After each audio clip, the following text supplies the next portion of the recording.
તો જય ગૃહ ગાઈસ, તો આજે બનાવવાના છીએ આપણે લીલા ચણાની ભાજી। તો સૌથી પહેલાં આપણે તેલ ગરમ કરી એમાં મસાલો નાખવાનો છે। મસાલાની અંદર આપણે લીધા છે 10 થી 15 લીલા મરચાં, ધાણા જીરું મરી 1 ચમચી, મીઠું। આ બધાને ખાંડીને મિક્સ કરી તેલમાં નાખી દેવાનું છે। પછી આપણે નાખવાની છે સમારેલી ચણાની ભાજી। એને આવી રીતે મિક્સ કરતા રહો જ્યાં સુધી થોડી ઓગળી ના જાય।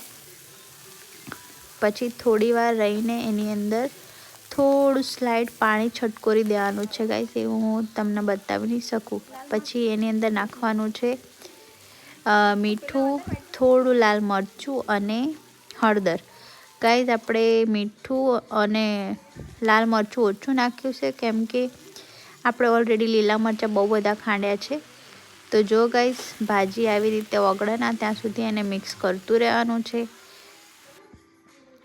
તો જો ગાઈસ આપણી ચણાની ભાજી તૈયાર છે। કેટલી સરસ દેખાય છે।